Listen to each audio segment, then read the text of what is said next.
Hey guys, welcome back to the channel. This is the brand new Renault Espace, a brand new SUV from Renault.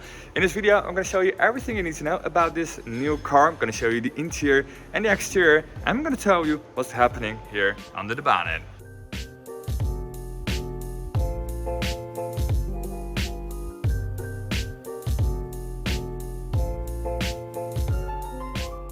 So here it is, this is the brand new Renault Espace. Now as you can see, it's not an MPV anymore. It started out as an MPV in 1984, then they made 5 generations of the Espace, and this is the 6th generation, and this is the first SUV Espace. I'm probably not gonna have to explain you why they made an SUV of the Espace, because well, nobody's buying an MPV anymore, and that's why the 5th generation wasn't really that popular anymore. So they decided to make an SUV of their car. Now, before we talk about the engine on this car and before I'm going to show you the interior, let's quickly discuss the exterior design of this car. And let's start at the front end of the car. Now, this car is brand new, but it does look a little bit familiar because this is basically a stretched out Renault Austral. The Austral is also a completely new SUV from Renault, which is basically a little bit shorter than this Espace. So you basically got the same front end design with these C-shaped headlights. You got the same grille, however this one has slats, which you cannot get on the Austral. On the Austral you only get this square, these blocks in the grille. So I guess this is the only design change on the front end compared to the Austral. Here in the center you got the big Renault logo with a 2D logo. Here you got all the sensors integrated for the self-help drive systems. Then let's have a look at the back end design.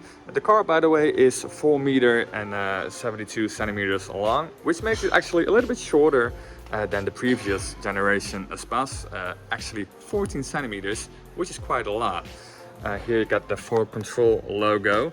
4Control is the system that Renault uses for the 4-wheel drive system. So you got the back wheels that will actually counter steer, which is quite helpful on such a large car.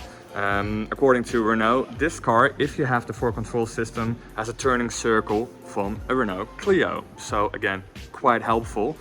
This is the back-end design of the Espace. Again, looks kind of similar to the Austral, but the main difference is that it doesn't have a sloping roofline, as you can see. It basically runs all the way to the back and then downwards. Then quickly, the back-end design of the car, again, looks like the Austral. Again, you get the C-shaped rear lights. They are not connected here, and because you got the Renault logo here in the back.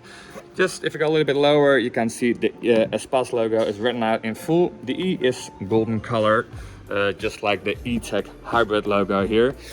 This basically means the golden logo, which can also be blue on the Austral, that this is the electrified drivetrain that you got on this car. But more on the drivetrain in just a second, because let's first have a quick look at the luggage room. Obviously, the Espace is a pretty roomy car. This is the 5-seater that I've got here. And you can also get this car as a 7-seater. You also get cup holders here in the back. So if you get a 7-seater, your kids can put your cups here. In this 5-seater, you get 777 liters of cargo space. You can fold down the seats here by just pressing these levers here or pulling these levers, and then you get almost 1800 liters, which is quite a lot, I would say. Now let's have a quick look at the back seat situation. Let me open the doors here and fold the seats back up. That's one, and that's two.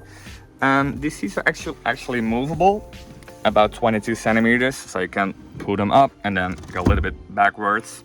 This is the top version, so you got this is the iconic version, which is the top version, and you get this white leather or this beige leather going on, which looks pretty neat, I'd say. I would say one of the best options on this car is the panoramic roof, because it's absolutely massive. Look at that, all the way from the back to the front. This is almost one of the biggest, if not the biggest, panoramic roofs that you can get at this moment.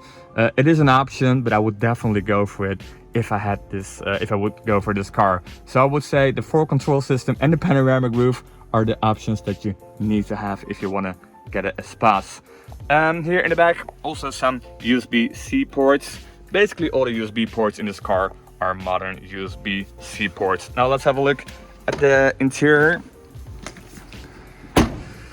This interior is basically exactly the same as the Astral. So you get the OpenR Link infotainment system that runs Google Android Automotive, which is very good. It's very fast indeed, and you can also get a lot of apps, for instance Google Assistant, Amazon Music, and now you can even get Waze on this car as standard, Spotify here as well.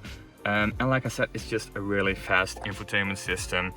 Whatever you try to do, you cannot get the system to lock up or to freeze up because there's just a lot of computing power behind this system. So yeah, I'm a big fan of this system.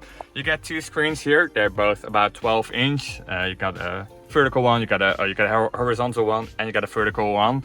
You also get an armrest here in the middle. It kind of looks like it's from like a Boeing 777, but it's actually just an armrest. So you can put your hand here, rest your arm here, and then you can control the system, the screen more precisely. Also some cup holders here, again, two USB-C ports and also a 12-volt outlet. And then there's some room here and also some room behind the armrest. The steering wheel also completely taken over from the Astral. So you got a lot of haptic buttons. Not a big fan of that, but it does look kind of classy and modern, I guess. Here you got the driving modes. And again, the screen here in front of you. You can also see Google Maps on the screen in front of you, which is really helpful. I would say the fit and finish of this car is pretty good. You got some, I'm gonna say fake wood, kind of feels real, but I'm pretty sure this is plastic. You got a soft top layer, some LED lights here as well. Also, in the doors and the door panels, you get the same LED lights.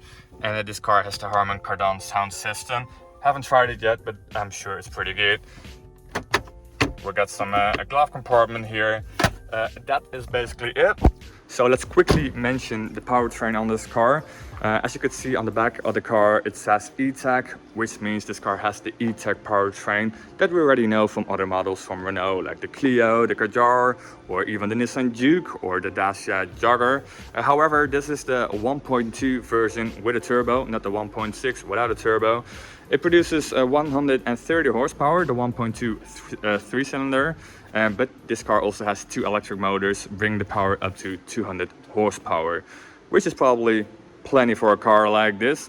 We're not able to drive the car at the moment. The car has just been revealed, but we will be driving the car later. I'm gonna say in the beginning of the summer and of spring. So basically, if you want to see me driving the car, you have to subscribe to the channel. And if you like this video, don't forget to hit that like button. And then I'll see you in the next video.